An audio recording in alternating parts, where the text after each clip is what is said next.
And welcome yet again to another exciting episode of the current news affairs show, which is called Mzansi Affairs. My name is Mkhwebane, and I am not alone. Of course, I have with me my co-host. One is online and one is right here in the studio, in which I'm going to give it away to the gentlemen to introduce themselves. Mr. Itu, let me start with you. Good morning, South Africa. Good morning, Mr. Mo. Good morning, Mr. JP online.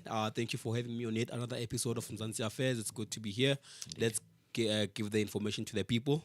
Let's keep them updated. Thank you. Mr. JP, good morning, sir. Good morning, Mo. Good morning to our viewers. Good morning to our listeners. And good morning to you too. Indeed, thank you so much. I hope wherever you are watching, you are going to be staying with us as we're going to be, discussing some of the headlines we are going to be, looking at right here at Mzansi Affairs. If you just joined the conversation, please do make sure to follow us on our social media platforms. We are Share Online on each and every social media platform. It's a Share Online on Facebook, Share Online on YouTube, Share Online also on Instagram and TikTok. We are now live at TikTok, YouTube, and Facebook. And please do make sure that you leave down your comment and tell us what you really have to say and think when it comes to, the headlines that we are going to be discussing with you right here in the studio. And if you want to send a voice note, to the number to do that is 061 524 7758. 061 524 7758 is the number that you can send your voice note to. Right now, let me introduce those headlines to you so that you can have a glimpse of what we will be discussing for today's show. So on our first headline, we have Dr. Aaron Motsoaledi has released the toxicologist findings on what caused the death of the 6 children in Naledi, and organophosphate was the cause of death. Something that we're going to be looking at what Mr. Motsoaledi had to say and the team that was deployed to make the findings. And on another one, we have ANC wants strict laws for the spaza shops, as we are from this tragedy of these 6 kids being killed by the organophosphate, which was the poison found.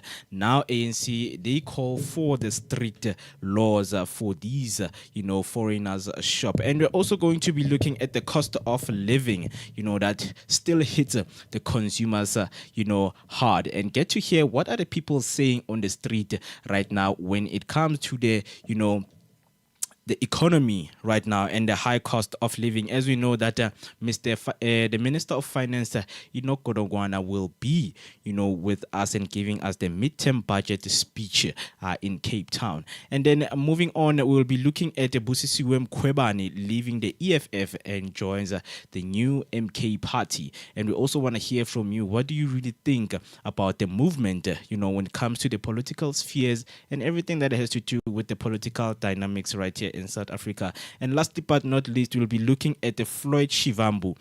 He went on a podcast and told the people why he really left the EFF to join the Umkhonto Wesizwe Party. So that will be the headlines for today, and we're going to be getting deep in discussion with those headlines as we continue with our shows.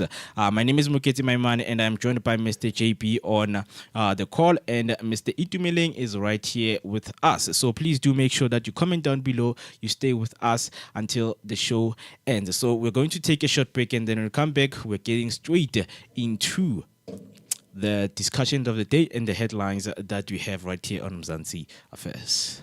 Stay informed with the latest news on Mzansi Affairs every Tuesday at Share Radio, brought to you by Share Online. This is the time. With the latest news on Mzansi Affairs every Tuesday at Share Radio, brought to you by Share Online. This is the time.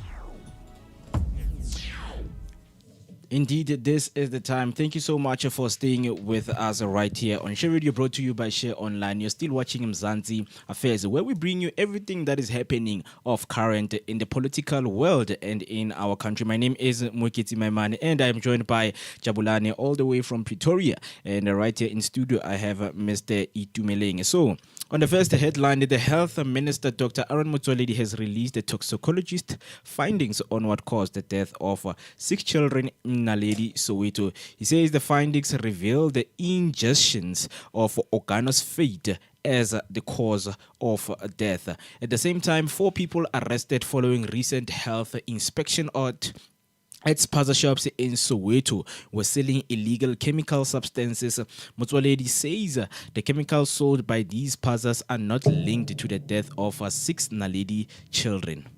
So, gentlemen, I just want to hear your views and your thoughts, on what the minister has given out to the public and saying organophosphate, is the cause of death. I mean, after hearing your explanation, I will go to explain to the people who are watching at home what is, organophosphate. But before we go to that, let me start with you, gentlemen. Let me start with you, Mr. JP. I just want to hear your thoughts, around that. As the health minister found out that, when he released the team that had to do the inspections and all of the investigation, and they came with the results of which is the organophosphate. Yeah, no, it's a very sad topic, to start with. We've been waiting for this result for a long time because we're talking about life, we lost people here. So, of course, at the end of the day, the minister did something and then they find something, so we're looking forward what's going to happen from there. And then let's say it's something that is going to be prevented in future, because we have found something, and then we'll understand what exactly it caused this thing to be in public while it's dangerous, Yeah. Because it will save us that we mustn't continue lose life, because we during the discussion of this topic we will find out how are we going to prevent it in future. Mr. Ituse. Yes, sir. Thank you, Mr. Mo. I'm thankful that the health, health minister, Mr. Aaron Motsoaledi, and his team did manage to get to the bottom of this.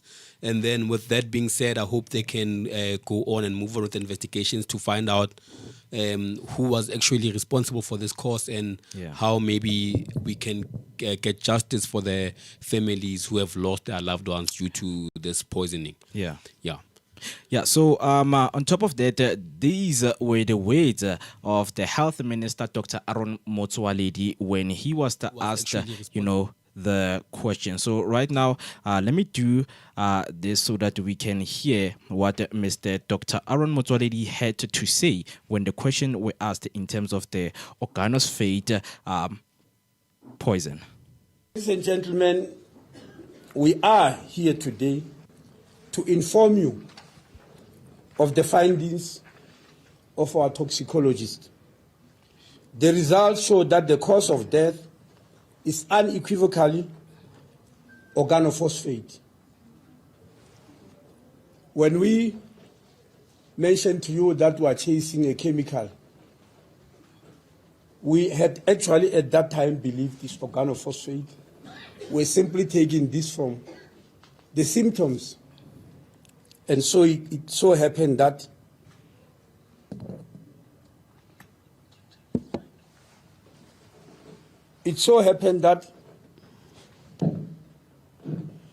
we were actually right.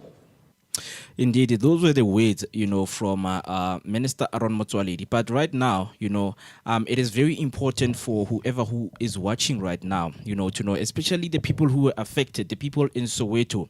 It has to be a word so that next time, when studies are being made in terms of the poisoning that are found into the food, they get to understand. Right now with me, I have, from the Cleveland Clinic, a page that actually, deals with the diseases and the condition, and they go through on what they have to do. So organophosphate poisoning occurs when your body reacts to chemical compounds found in certain agricultural products and chemical warfare nerve agents.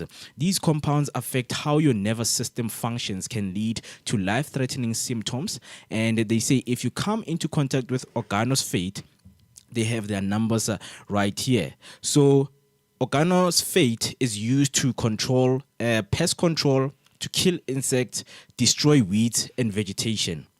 So when one hears these kind of things, what comes to your mind in terms of somebody who's manufacturing food and you get these chemicals into food?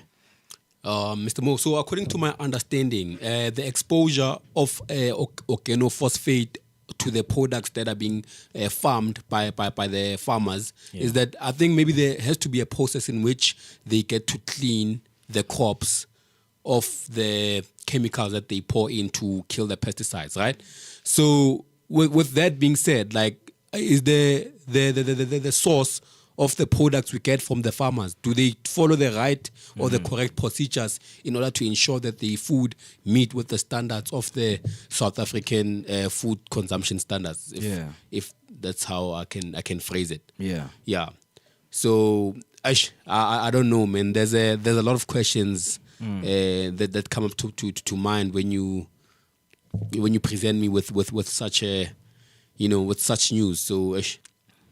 Yeah, indeed. Mr. JP, I just want to hear, from you that when you read right here on the website, the findings that tell us, that the most common organophosphates that lead to poisoning, it includes things, your malathion, fenthion, but the other one that's so disturbing is that organophosphate are a group of chemical compounds found in the following, which is the pest controls, chemicals that are used to kill insects, to destroy weeds and vegetation. Now we find that the findings say these chemicals were found in food that were responsible in products, and the products that were taken by these kids from Naledi in Soweto. I just want to hear your thoughts around that. I think it's a clear thing more. These dangerous chemicals, so it's supposed to have like a strict regulations, and a law, and the way it's supposed to be distributed to people or special people that need to use those kind of things. But it's one of the things that we've been talking about. In the previous episodes that when it comes to our spaza shop, they don't have rules and regulations. That's why they can mix dangerous goods with food, because all of the at the end of the day, actually they just need profit, and there is no one who's coming in there to check if there are things that are not supposed to be there.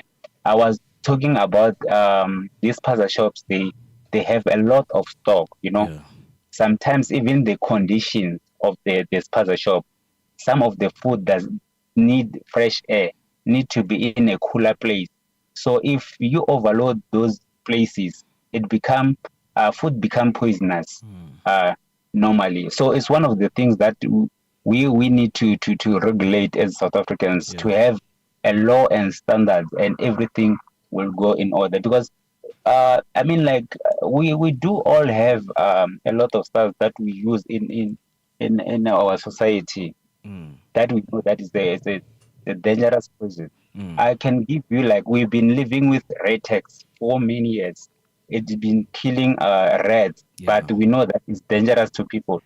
So it's one of the things that we know that once it comes to people, it need to have like a little bit education to people that certain people mustn't touch these. These things mustn't be out there for kids or people that are sensitive. So it seems like the laws and the rules are not being regulated right. That's why these poisons are killing people out there just like that. And now we are here now talking about it. That's where we will be starting to educate people about it. But I hope from now on we'll get something at the end of the day and see what we can do as a country. Indeed, please do make sure that you comment down below and tell us, what can lead to people using these kind of chemicals into, the products that can be consumed by people and consumers especially. So right now we have comments on YouTube from Refulo Rasekhanso saying, but I'm asking myself, why is this organophosphate only found at Pakistan shop? Because Pakistan stock their products from ShopRite, Sunshine, and etc. I don't know if you guys can add from that. I had the same question when I first read the report about the toxicology that was provided by the investigating team. So it does raise, as I said earlier on, that we do have like a lot of questions regarding this matter. Because then if they say that the chemical that's responsible for the food poisoning was indeed from the manufacturer or the farming supplier, right? Yeah. So why is it that it's only found only on the Pakistani shops and not elsewhere? Because if this was the case, Pick and Pay should have reported on this. ShopRite as well, Boxer, So now it's a matter of like, it's like maybe only this specific shop or this specific batch of products was the one that's affected, and everything else was deemed clear from the contamination. So.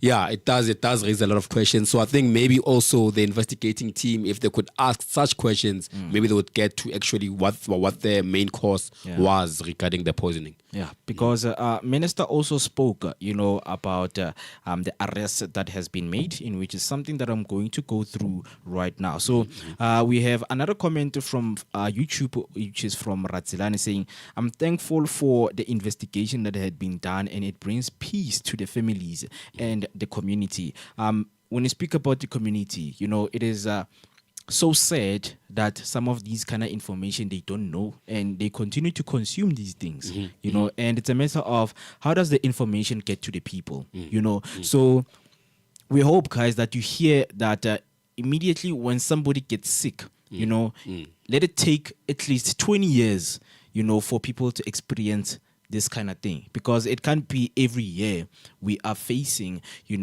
the death of these young ones.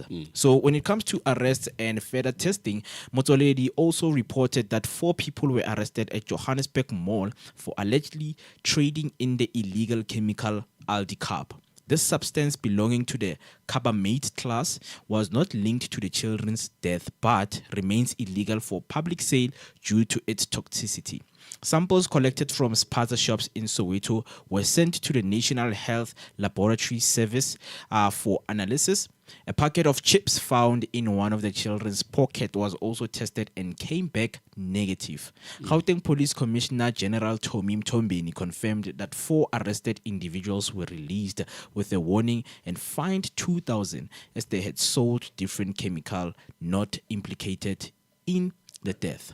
So this shows that it is happening outside. It is. People are selling chemicals, that people use to consume or put into their food that they're going to consume. So it shows that we have another pandemic in our country, when it comes to chemicals that are being put into the food that we consume. So I don't know, guys, do you think that the government is not doing enough to regulate some of the, people who go out and sell things to people, especially the things that we consume? So to answer your question, Mr. Mo, I feel like maybe the government is doing the best that they can, but due to the population and some loopholes in the country, they're able to cover all aspects. So I think there's still more work that they need to do, and I think they may need to at least get in more staff and deploy so that they can at least cover everything, because it is clearly we can clearly pick up that yes, the government is trying to regulate, is trying to put out laws and make sure that everyone is operating according to the regulations. But still somehow people manage to get away with such things. And also I have another worry here that they were able to identify which chemical was causing was responsible for the death of the 6 children in Naledi. But then were they able to identify from which products did the chemical come from? Because Manji, the thing is, yes, we know what's responsible for the poisoning, Yeah. but then do we know which products were responsible or which products are carrying the poison that is killing the children? Because if so, then we can be able to work around a way in which we can avoid children getting poisoned by maybe taking off the contaminated products off the shelves, you know. Yeah. So, yeah.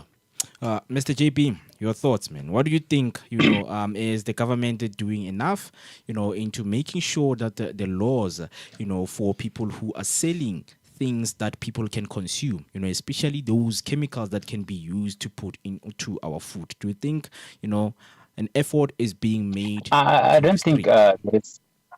I don't think there is much more effort from the government, but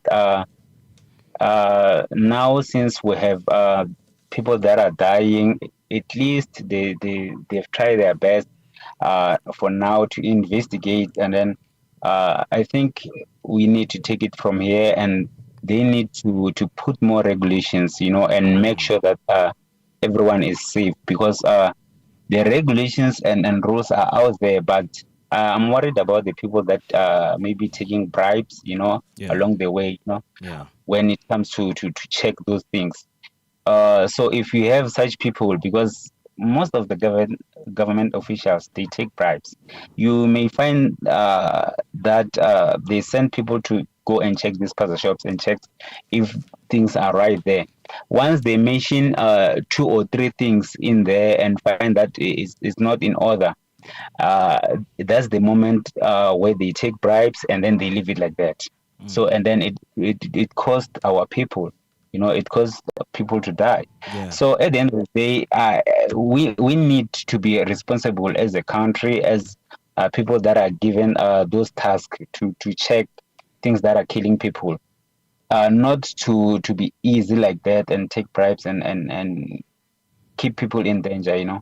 So government must tighten their rules, and if they've sent someone to a certain area, and like now we have problem in Soweto, actually, more especially if there are people that they sent to Soweto to check puzzle shops from Soweto, they must have other people to check them as well if they did their job. So it's a double job, but people are gonna be safe at the end of the day. That's how I think it should happen. Yeah, and our finance minister, police minister, Senzo Mkhwebane, took out a warning, wrote a warning to the people out there, especially if you are a parent and you are listening to this. There was a warning and concerns by the police minister, Senzo Mkhwebane, and he urged the parents to discourage children from purchasing food outside school premises, expressing condolences of the affected families. And the Department of Basic Education has also raised concerns over the increase in food poisoning cases among school-aged children, noting the disruption to learning and the psychosocial impact on both students and teachers. These incidents mostly involved items bought from vendors near schools. That is what the department said, and acknowledging efforts by various government bodies to resolve these kind of situations. So I just want to hear from you, in terms of tackling these kind of matter, because you can't really control what children consume when they are in schools. So it's something that it is way overboard when you tend to look at it in a different aspect. But we would like to really hear from you guys, wherever you're watching from. What do you really think, in terms of the food poisoning that is going around? It's not only in Soweto, but it is all over the country. So as a country, what can we do to make sure that we stop this from happening? Because we know that we are the one who are purchasing these products from the foreign shops. So we're going to take a short break, and then when we come back, we are going to be talking about how the ANC wants the strict laws for the spaza shops. Do you think that we need the strict laws for the spaza shops, especially in the townships, or we don't? Let's take a short break, and then when we come back, we are going to be continuing discussing this matter of food poisoning cases that have been around on our headlines. Stay informed with the latest news on Mzansi affairs every Tuesday at Share Radio, brought to you by Share Online. This is the time. Stay informed with the latest news on Mzansi affairs every Tuesday at Share Radio, brought to you by Share Online. This is the time.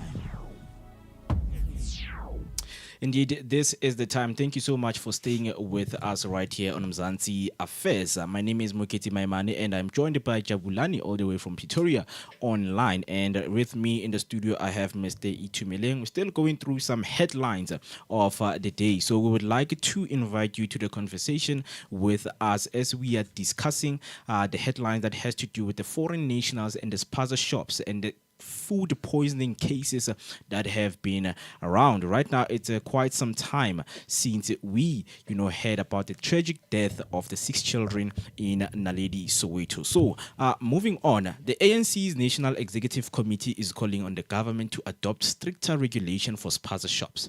Party President Cyril Ramaphosa says there are concerns over rising children of child death after consuming food bought from the local spaza shops. He also praised the police for arrests and suspects involved in alleged food poisoning cases and the recent mass killings in the Eastern Cape and KwaZulu-Natal.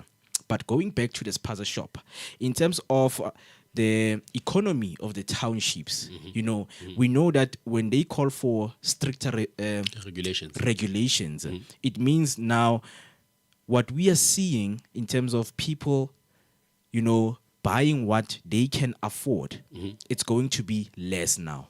Because we know that it is found that the food that, the people in township consume, it's the ones that they found chemicals in it, they find poisons in it. But now, what does this say to the community? Do you think they should have strict regulation for the spaza shops or not? So, with the health and the safety of the community members involved, the government says that they should implement strict regulations, right? But what can the community members do at the moment? Yeah. And what I'd advise is that maybe we should at least, even though it may be costly on our side, but for us to be safe, let's not buy from the foreign-owned shops, because they apparently they are the ones who sell to us these contaminated products. So right now, because there's still investigations going on and we don't know what's safe to eat and what's not safe, so let's go and buy from the chains, what you call shops that are considered safe. And those that are considered safe are the ones that have not yet supplied contaminated products to the communities, right? So that's my advice to the community, that let's not buy from these foreign-owned shops until we know where the matter, where the problem is. Because now we're gonna keep on buying, and then people are gonna keep on getting sick, and So just to be safe, let's just at least hold off a bit from buying especially eating items. Then just to be safe, let's go buy from our recognized official shops so that we can be safe and live to see another day. Mr. JP, please, your thoughts around that. Do you think that, when it comes to these local spaza shops, does the government have to have strict regulations on them or not? Yeah, more. Let's say let's rewrite the law of health and safety when it comes to spaza shops, because now we have a lot of incident happening, and we're not sure if it's exactly one thing, but there is a lot that is happening in our country right now. So if we can regulate more strictly laws, I think it will help a lot. So let's start afresh and then rewrite, and because most of our spaza shops are owned by people from outside, so they don't care what is happening. All they need is money at the end of the day. And the other thing is our people need cheaper things because they can't afford it at the moment, So it goes to a circle, and it demands government to intervene and to make sure that our people are safe and have better jobs at the end of the day, so that they can afford the food that is not having poison, So I think government need to really intervene. I mean, taking the conversation further to the people who are watching or whoever is listening right now, we have to discuss, what are the underlying factors. If we say strict regulation, I mean, there are different kinds of regulations, Sure. So we have to also speak about what kind of regulation that needs to be applied, because right now, it's definitely that one of the regulation is to let them sell the products that a lot of people are familiar with, that are on most of the retail prices. Sure. Retail shops, I mean, so obviously communities, they will plead that no, guys, but these products are expensive products and we can't afford. These people come with products that are affordable, because if you're speaking to, an ordinary citizen, Memadi Busing, when you come to Memadi Busing, when you tell her that Memadi Busing, Renka Dinto, we are taking things aside now, we want you to buy these, brands that a lot of people in South Africa consuming, Memadi Busing will complain and say, no, guys, Nike, they are dura. Nike can only afford, po for 15 randa, po for 20 randa, so that I can, get my kids, to eat. But now we also have another, because there are many government officials and the ministries that are joining this call for regulation for spaza shops, because some of the people are saying these shops, they need to be taxed, they need to be regulated, into having those licenses that tells them that you have the right to sell to the people so that people can consume your products. And they say spaza shop owners should get their own tax, So right now, the real conversation around the regulations is that how bad will this affect people? Because people are saying we will starve to death. They plead after the foreign spaza shop that, please, guys, don't take these people away, because we saw when there was this looting, situation, we saw the amount of struggles that people in township had, because we thought as much as this has taken place, they're going to move and then black people are going to fill out, those the shops. Yes, those missing spaces and, the shops that need people to buy their things. But we never saw that. People struggled. They cried until they came back. Yes. Yes.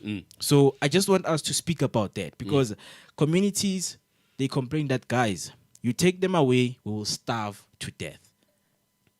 I think now the government is seeing the situation. So I just want to hear your thoughts around that, man. That, what?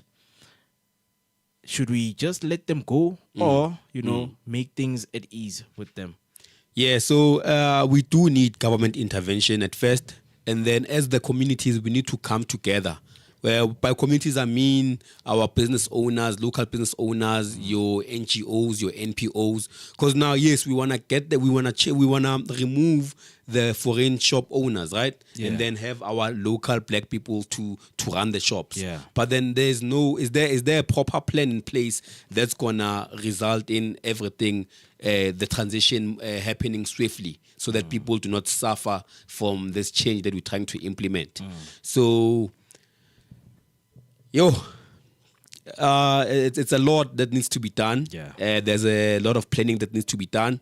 And then also we need to come together as people and ensure that we all can go through this transition as smooth as possible, so that people don't struggle like they are afraid that they'll struggle. Yeah. Mr. JP, your thoughts, please.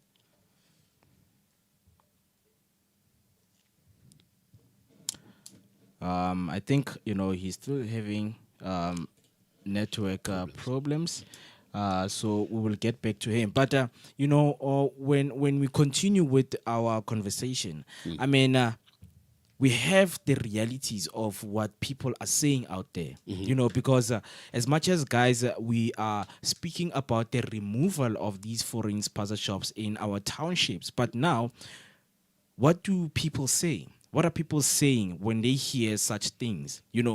Some of them, they don't even get to understand that, children are dying because of these products. It's like they have to,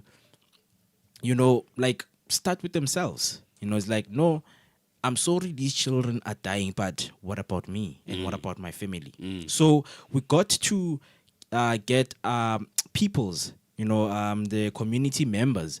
I have Mr. Sfiso Twala here. He is a 28-year-old Soweto resident. He was asked, what would happen if, the spaza shops had been removed from the township where he lives. Sfiso responded and said, I would starve to death if the Pakistanis were to leave for good. He gives me groceries not exceeding 350.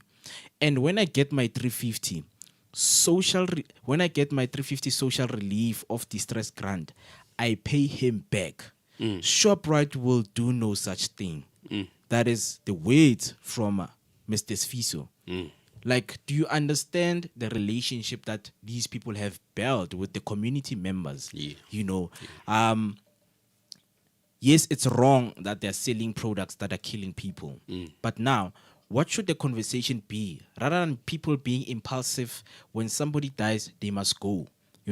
What kind of relationship and communication that we can have, with these people, so that they can continue to sell people and have those relationship with people, as them being, the providers, the service providers, and us being the consumers. Another one, Julia Koza, who is 43 years, she says, I hardly go to the mall for anything. None of the big shops will give you groceries on credit, but foreign shop operators do it because they know we are residents in the area. We are not running away. Sure. Do you see some of the reasoning capacity that the community members are giving? Yeah, they prioritize the convenience that they get from these local these foreign shop owners compared to the safety of the children that are consuming this food. Because yes, my friend can give me groceries maybe on credit, right? Yeah. But then my friend somewhere else is selling contaminated foods to our neighbors. So we must, like, sometimes it's a matter of, being selfless, man, in such cases, whereby you don't focus on what you lose, but what we as a collective benefit. You understand? So, that's why I emphasize, Mr. Mo, that as a people, we have to come together. Let's not think about ourselves individually, that if I take away my friend, who's going to give me credit? So, because if you're going to be having that mentality when you approach this situation, then we're not going to have a positive impact, or we're not going to have a desired positive impact that we would like for us to have. Because now you have people who only think for themselves and their own benefit, whereas we have people being affected severely by these products we get from these shops. So we really need to come together, Mr. Mo, and not do it for ourselves, but for the betterment of our community. Yeah. Indeed. So I also want to ask, from the people who are watching right now, what do you think should the spaza shops, what should be the conversation be about when it comes to regulating the spaza shops? Do they have to stop selling the products that we are not familiar with and sell, the famous retail products that we know, the ones that we see from your biggest retail shop, your Pick and Pay, your Woolworth, your ShopRite? Or we have to speak to them in terms of manufacturing these things. Please do not use dangerous chemicals that can cause death to people. Because when we read some of these things, you actually hear from real people, the concerns that they give. Because a lot of people, they are worried about the health and the lives of their children. True. But now, you see people like Abos Fiso Twala and Mem Julia Koza, having these concerns and talking, out loud to people on what is going on. And another one, Mr. Koza added that the foreign shop operators charged an extra 10 rand for every cashback transaction. I still don't mind the extra 10 rand because I get groceries much cheaper and I save on the trip to town or the mall, which can cost a lot more. I mean, those are valid points when you look at trying Yeah. to save and whatnot. But given the situation that we have at hand at the moment, we should not be focusing on how much we can save, but how many lives we can save. Yeah. So, Mr. Mo, you touched on the part whereby we should only allow these foreign shop owners to only sell recognized products. Yeah. But then remember, in business, my friend, I feel like there's gonna be new companies coming in with what you call products that we've never heard of, Yeah. and obviously they're trying to be active in the economy, and they try to offer us products at a lesser price, but maybe with the same standard of quality. You know, Yeah. so obviously, I mean, we cannot just exclude them and say because we don't know you, we cannot buy from you. You understand? But what we can do is maybe take the extra step to actually understand and know where these products are coming from, and if whether the production standards are what you call, they do adhere to the regulations set out by the government. So whatever issue that we may raise in trying to find a solution to the situation we have, will all the points lead back to the government. If on the cases of, does the government what you call deploy their inspectors to all these manufacturing companies? Because at the end of the day, if there's a contaminated product on the streets, the question is, where is it coming from, and then how was it produced? So yes, fine, there was a manufacturer producing these products, but then are the government officials ensuring that the production standards of those products adhere to the regulations set out by the South African Health, or I don't know, is it authority or body? Yeah, definitely, man. The conversation does not only end here. We also want to hear your view, when it comes to these food poisoning and the manufacturing, the terms of regulating. How do we define them when it comes to their local foreign spaza shop? So please do make sure that you leave down your comment.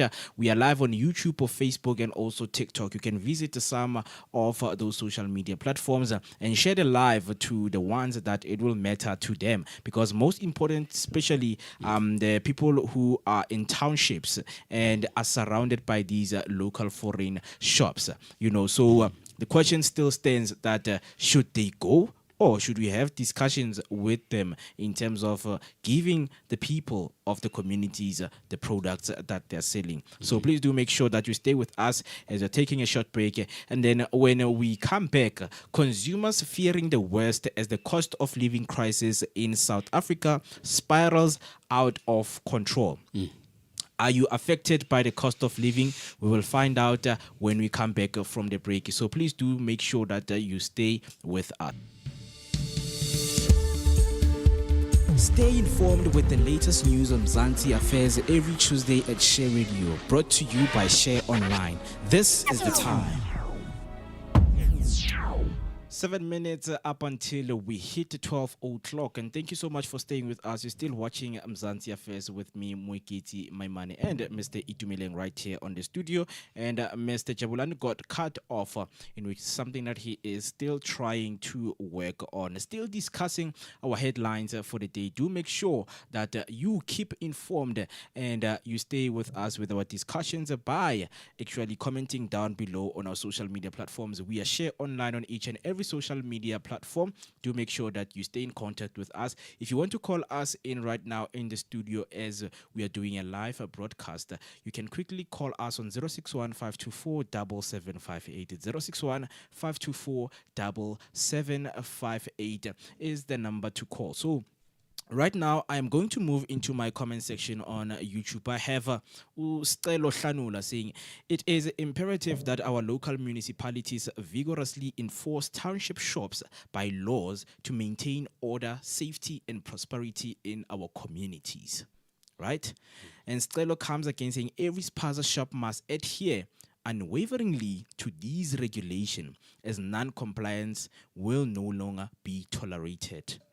Stricter, immediate, and unyielding repercussions should be levied on those who flout the rules, ensuring that only responsible businesses thrive in our urban and township landscape. in which we are speaking about in terms of, when it comes to the regulations, what should be the approach to these, spaza shop owners? Because you can't just say each and every time when an incident happens, you must go. The next day they're back again and they're selling.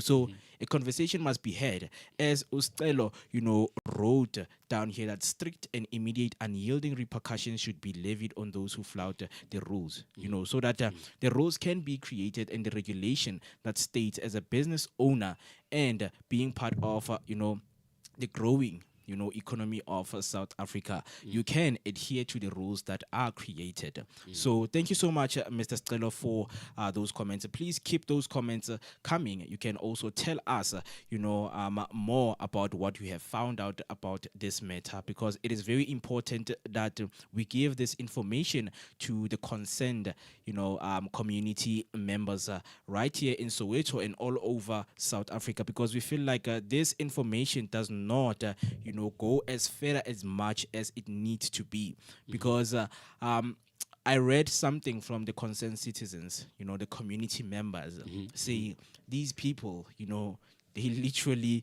350. I get a full grocery, and when I go to ShopRite, Pick and Pay, I do not get that grocery. So the approach to those people, how do you get to speak to them, and it also speaks to our next headline, which is cost of living. It's still spiraling out of control. It hits hard on us consumers. So I just want to get your thoughts, whoever is watching, about the cost of living right here in South Africa and what is going to happen. As we know that Minister Enoch Godongwana, the finance minister, is going to be delivering the midterm budget speech tomorrow at Cape Town. So as the finance minister Enoch Godongwana puts the final touches to his mid-term budget speech, the soapbox is asking, what is ordinary South Africans want him to know about the cost of living? I mean, if I'm being asked about, having to tell the minister, what is ordinary when it comes to the cost of living, we are seeing a lot of people getting into debt. We are seeing a lot of things getting pricey. Sure. I mean, things as basic as like bread, electricity. I mean, I don't know if a lot of people are aware that electricity that costs 100 rand, you only get 37 units. Straight up. What do you do with those 37 units? You still have to bath. You have a geyser. You have to cook. You have to cook on top of that. You have to warm yourself. It's a house. There's full of people. A kettle is being used. Washing machines, all of those things. So 37 units is not much. It's not much. 400 rand. 400 rand, imagine. That time you also have to buy groceries on top of that. You have rent. If you have a bond, you need to keep up, with the payments. with the rates and the payments. So obviously the people were asked, I just want us to listen to what they had, I won't show the video, but I just want us to listen to what the people had to say in terms of the cost of living that hits the consumers. We focus the midterm budget in terms of creating hobbies. I feel like as a nation, the midterm budget in terms of creating so they should just hobbies. I feel like as a nation, some amount budget in terms of creating so they should just hobbies. Sorry about that. I'm getting a playback. Yeah, I think everything now is sorted. Let's go again. Adults and learners or whatever age it is, because hobbies, guys, and learners or whatever age it is, hobbies, guys, and learners or whatever age it is, hobbies, guys, and learners or whatever. Sorry about that, but I just wanted to play some few clips, some few audios from the people, that ordinary South Africans who are worried about the South African economy and how is it looking like, because the people are complaining that the government, and also in the finances, when it comes to economists and analysts, they are not, giving so much information about what is really happening on the ground. I mean, obviously right now, we want to hear what Minister Godongwana has to say, on the mid-term budget speech, So before we go to that, are you affected right now with the cost of living? My guy. You don't even say, man. I miss the days whereby we used to buy a loaf of bread at 13 rands 50 for white and then maybe 12 rands for brown. Now you are looking at 20 rands per loaf, my guy. Yeah. That's like almost twice the amount we used to buy bread at. So,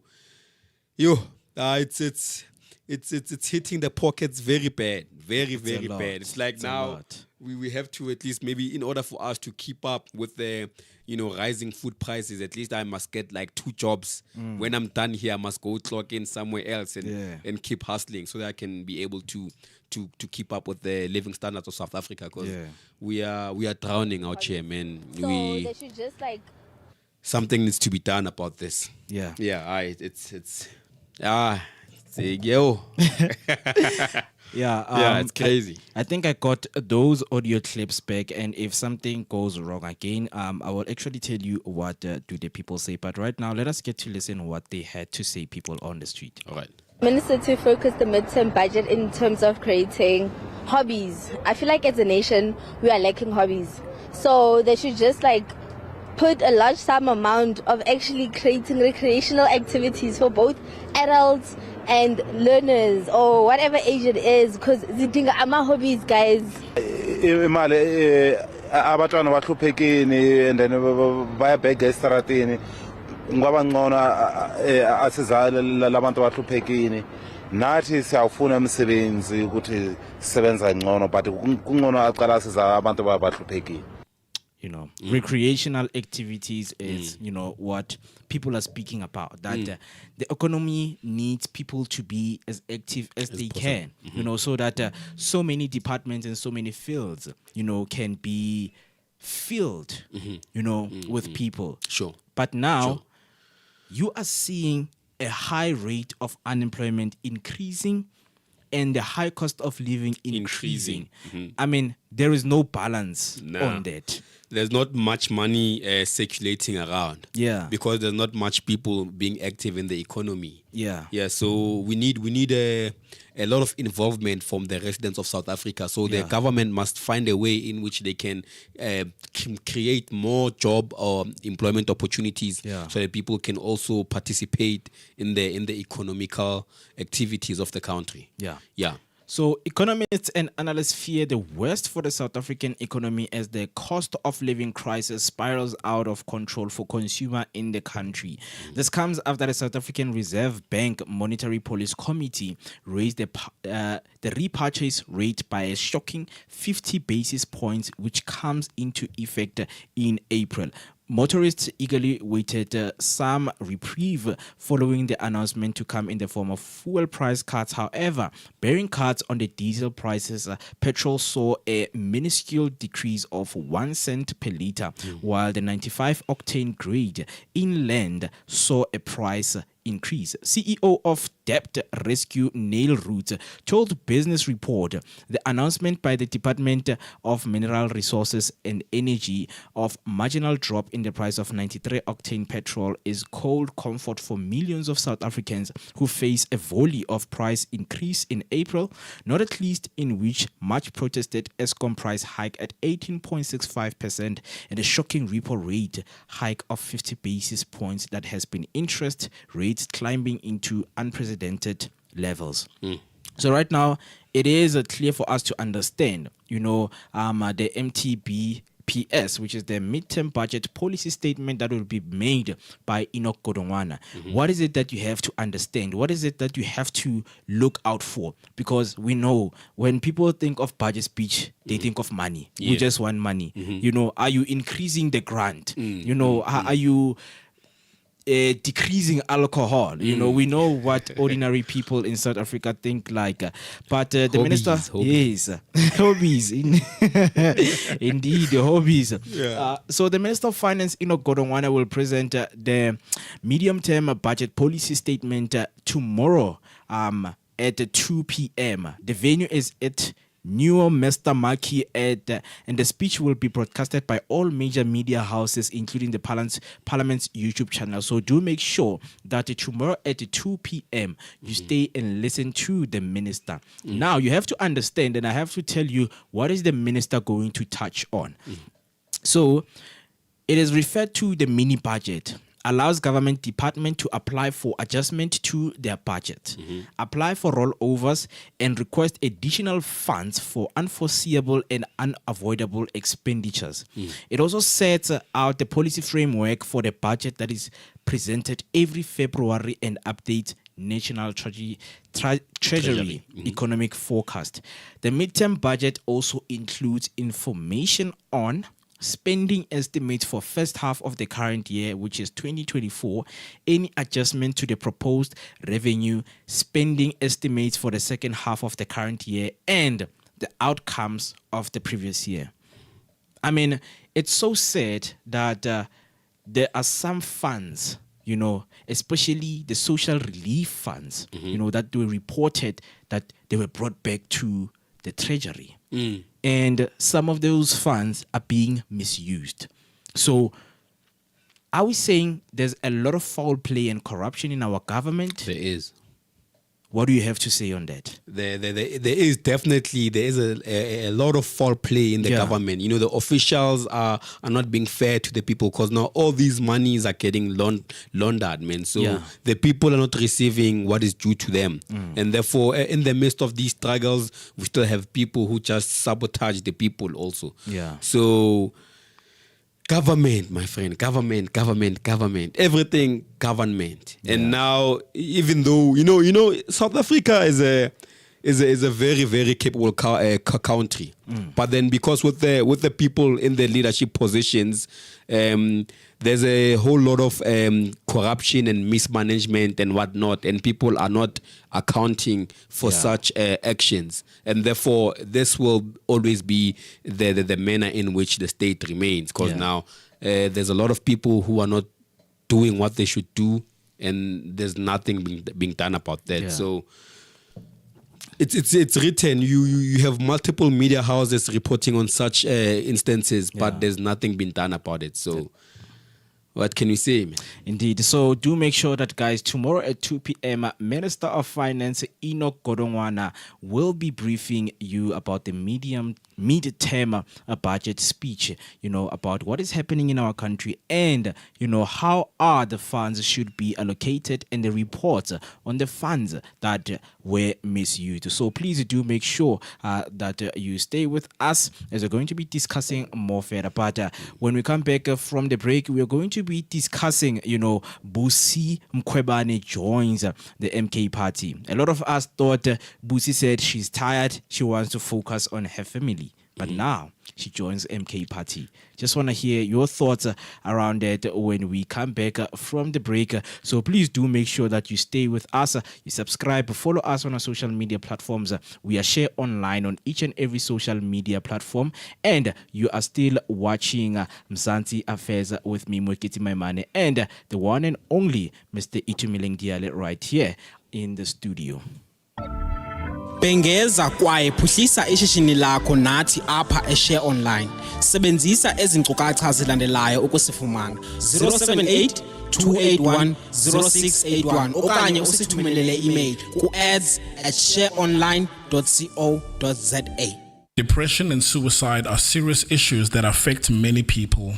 If you're feeling alone or hopeless, know that you are not alone. There are people who care about you and want to help. If you're struggling with depression or suicidal thoughts, there are resources available to help you. The South African Depression and Anxiety Group offers a 24-hour toll-free emergency helpline for suicide crisis support. Call them on 0800 567 567. Remember, you're not alone.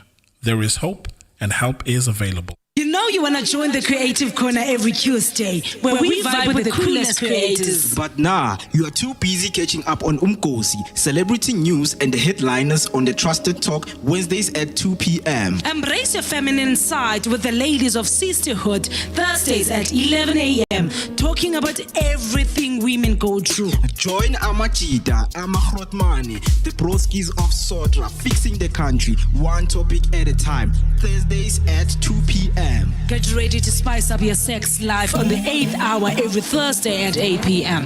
where we get down and dirty with the hottest topics. It's all things sex. Start the weekend early with the feel-good vibes of Kasi Lifestyle Show Fridays at 2 p.m. Put on your dancing shoes, feel the music and connect with the best artist Mzansi has to offer. And if you're still not satisfied, you can learn a thing or two about living wild, young and free with Ama 2K Saturdays at 11 a.m. And for all you bookworms, relax your Saturday with On Writing at 2 p.m. where you can learn from the best writers and storytellers. All this and more on Share Radio, the place to be. Stay informed with the latest news on Mzansi affairs every Tuesday at Share Radio, brought to you by Share Online. This is the time.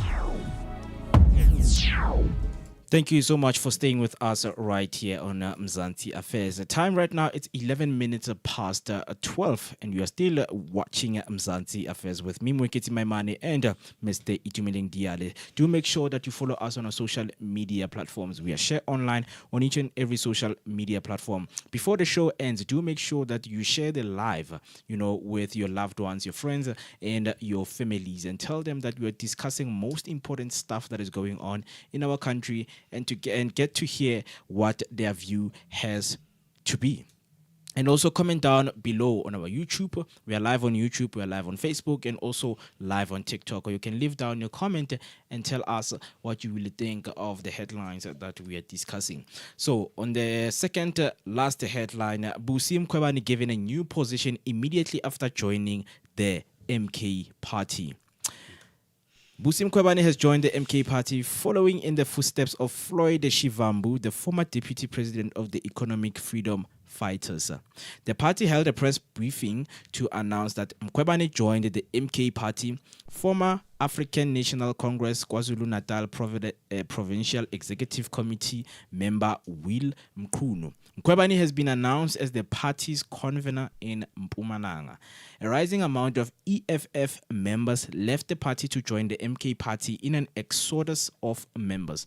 Political analysts predicted Mkhwebane followed the footsteps of a former Deputy President Floyd Shivambu and Mzwanele Manye. So, Advocate Busisiwe Mkhwebane, former EFF MP, and Willis Mchunu, former ANC KwaZulu-Natal PEC member, they have joined Umkhonto Wesizwe. So around that when it comes to Mkhwebane and people leaving the EFF to join MK. I mean, in terms of the political landscape that we are seeing, what do you think it is happening right now? So, with these politicians, there's a lot of experience that they carry around. And I'm sure after maybe carefully analyzing, or should I say observing, maybe they soon realize that their future, or maybe their political stand they would like to take does not align with their current political parties anymore. Hence, the change to want to be with Umkhonto Wesizwe. Yeah, so it's just said how Ubusisiwe Mkhwanazi resigned. The reasons she gave for resigning EFF was that she wants to rejoin with her family. Yeah. And then soon after that, she's now announced the new member of MK. Yeah. I mean, she should have said that, okay, I'm resigning because I've found a better opportunity. I mean, we're looking for honesty from our politicians, and now they're just making things up just to... it's a lot, Mr. It's a lot, man, because when we look at the history of Abusi Mkhwebane, she was suspended as the public protector, and she was found guilty of 4 charges, misconduct and incompetence by a parliamentary committee that began hearing more than a year ago. So a lot is happening, but now it is important to hear what do the South African had to say, because we are also part of this political landscape on what is happening. You know, it's us who really get to choose, which party needs to lead. And that party should appoint the people that we feel that they can take on the leadership. So they say South Africans are not shocked. One of the guy who's called Transporter said, it's a circus in parliament, I tell you. And then Mr. D says, one thing I respect about Busisiwe Mkhwebane is the woman who knows how to secure her bag. She was lying when leaving the EFF that she needed to spend time with her family. Prime Hater said, I thought she wanted to spend time with the family. I mean, these are the comments we keep on hearing from people, that how Miss Mkhwebane, you said you want to spend time with your family, and what does it say in terms of you saying that you want to spend time with your family and we are part of EFF and immediately you leave down the ropes at EFF, you go and join Mkhonto Wesizwe. Keyword immediately. Immediately, not taking some time off. And it speaks to what Floyd Shivambu, was speaking about in terms of seeing himself not growing, in the EFF. So now we are waiting for what Busi will tell us. Why did you leave the EFF? And then Anna says, as if it's a surprise, no breaking news and whatsoever. Maso says, welcomed and already given the whole province. Imagine. Were there no leaders in MP before she joined? Nomfundiso says, hey banna, didn't she say she wanted to spend time with her family? It's something that some of the concerned, citizens are really looking at, in terms of Busisiwe Mkhwebane, joining the Umkhonto Wesizwe. We know that Mkhwebane in 1994 joined the Department of Justice as the public prosecutor and consequently became the legal administrator officer at the International Affairs Directorate in 1966. And she joined the South African Human Rights Commission as a senior researcher in 1998 and then a senior investigator and acting provincial representative at the Public Prosecutor's Office in 1998. And in October 2016, she was appointed public prosecutor. She has also served a board member for the Refugee Fund, where payments for financial assistance made for refugee in distress.